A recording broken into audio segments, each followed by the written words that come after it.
क्या कथा है बाबा जी यहाँ चमन ऋषि आश्रम की? यहाँ उल्टी जमुना बहती है, इसलिए इसका नाम पचवानी धाम पड़ा है। अच्छा। चमन ऋषि का आश्रम है। जब चमन ऋषि महाराज समाधिस्थ थे, उस समय उनके ऊपर दीमक चढ़ चुकी थी। उधर को सुनाइए। हाँ। दीमक चढ़ चुकी थी तो अयोध्या के राजा सर्याती और उनकी कन्या सुकन्या नाम था लड़की का, वो अपनी फौज लेकर के यहाँ आए आश्रम पर। तो अपनी सहेलियों के साथ उनकी बच्ची घूम रही थी, तो उन्होंने उनके आंखों के छिद्र दिख रहे थे, उनमें डाव की कुशा से उनकी दोनों आंखें फोड़ दी। ओहो। अनजाने में आंखें फूटते ही राजा की जो सेना थी सबका मलमूत्र बंद हो गया। राजा पे खबर पहुंची। राजा ने एकदम से कहा कि किसी ने यहाँ इस आश्रम पर पाप किया है। तो लड़की ने बताया कि पिताजी ऐसे ऐसे इस दीमक के इसमें जो छिद्र हैं जिसमें मैंने कुशा कर दी है, तो इनमें से खून निकला है। तो वो दीमक हटाई तो चमन ऋषि महाराज की जो है वो अपना सांचा जो है हड्डियों का बाहर निकल के आ गया। राजा ने पूछा उनसे कि बताइए महाराज, बेटी को क्या सजा दी है? तो महाराज ने, चमन ऋषि महाराज बोले कि देखो, हम जब हमारे आंखें थी जब भी किसी को नहीं देख रहे थे, वो अब फूट गई तो अब भी किसी को नहीं देख रही है, बेटी को क्षमा कर दिया जाए।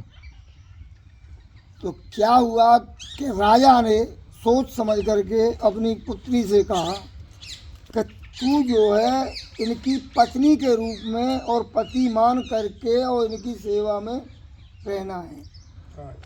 उस समय बच्ची की आयु 16 साल थी। राजा छोड़ करके चले गए। तो उस सुकन्या ने इतने तन मन से अपने मतलब सेवा की कि राजा इंद्र का इंद्रासन भी हिल चुका। उन्होंने सप्तऋषियों को परीक्षा लेने के लिए भेजा था। सप्तऋषि यहाँ आए और सुकन्या की परीक्षा ये मालूम नहीं अब किस तरीके से ली होगी, मतलब उन्होंने परीक्षा ली, वो अपनी परीक्षा में सफल रही। उन्होंने कहा कि देखो, या तो आप अपने असली रूप में आ जाएं, अन्यथा मैं तुमको श्राप देता हूं। सप्तऋषि अपने असली रूप में आए गए। उन्होंने की बेटी वरदान मांगो हमसे, जो चाहो सो। सुकन्या बोली कि महाराज एक वरदान नहीं, मैं 2 वरदान चाहूंगी। मैंने कहा अच्छा ये मस्तु 2 ही देंगे। पहले वरदान में मैंने अपने पति की आंखें फोड़ी हैं, मेरी पति की आंखें सही करो। तो उन सप्तऋषियों ने जो देवताओं के वैद्य सुसैन वैद्य थे उनको बुला करके और उनकी आंखें सही कराई। और वहीं दूसरा वरदान है यह, जब तक 5 साल बीत चुके थे, अब इस समय मेरी आयु जो है, सुकन्या बोली, 21 साल हो चुकी है और मेरे पति मेरी आयु के हैं, बराबर हमारी दोनों की आयु है। सप्तऋषियों ने एवं मस्तु कहते ही और वो 21 साल के हो गए। उन्होंने फिर ये भोले बाबा जो है, सतयुग की बात है, उन्होंने स्थापना इस भोले बाबा की कराई। 5 साल के बाद में राजा सर्याती देखने के लिए कि कन्या बेहड़ में किसी ने खा ली या क्या हुआ, मरी जिंदी, देखने के लिए यहाँ आए। तो सप्तऋषि भी बैठे थे और वो बराबर में जो, क्योंकि उन्होंने तो उनको शरीर का ढांचा देखा था और वो एकदम से नई उम्र के बराबर में बैठे देखे, तो राजा के दिल में ये पाप आ चुका कि बच्ची ने ऋषि को मार करके कहीं फेंक दिया, कोई दूसरा आदमी कर। राजा ने तुरंत ही अपनी तलवार निकाल करके शीश काटने को दौड़ी। महाराज ने अपनी मतलब रोका उन्हें और कहा कि देखो, मैं तुम्हें योग माया से अपना वही शरीर दिखाता हूँ, मैं वही है। उन्होंने अपना योग माया से वही शरीर दिखाया।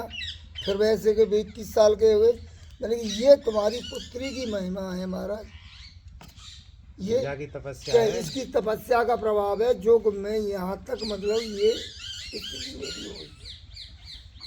ये यहाँ तक तो चमर ऋषि की कहानी है। हाँ यहाँ से आगे जब महाभारत खत्म हुआ, हाँ भगवान कृष्ण से युधिष्ठिर महाराज ने पूछा कि महाराज हमारी गति कैसी होगी, जी तो उन्होंने बताया कि जहाँ पश्चिम को सुतई जमुना जी बही है, हाँ वहाँ जाकर के तुम तपस्या करो, हाँ और अगर तुम्हारे सामने सोमवती अमावस्या पड़ जाएगी हाँ तो तुम्हारा उद्धार हो जाएगा। अच्छा तो वो जो है वहाँ से यहाँ आए, यहाँ आकर के उन्होंने 12 साल तपस्या की, हाँ लेकिन कलयुग आ चुका था। हाँ कलयुग ने सोमवती अमावस्या आकर नहीं पड़ने की। जी अच्छा।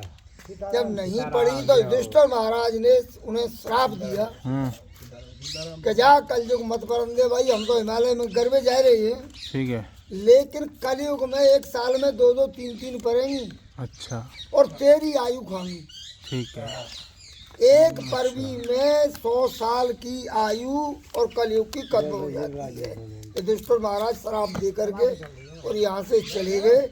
ये कहानी है। हाँ ये कथा है पच्छमाई की। नहीं पढ़ी, नहीं पड़ी। कलयुग ने पढ़ने नहीं दी। हाँ जानबूझ के नहीं। कलयुग आ चुका था, क्योंकि वो परिषद को राज दे के आए, परिषद के सामने कलयुग आ चुका। नहीं पढ़ी तो महीने में 2 अब साल में 2-2 3-3 पढ़ जाते।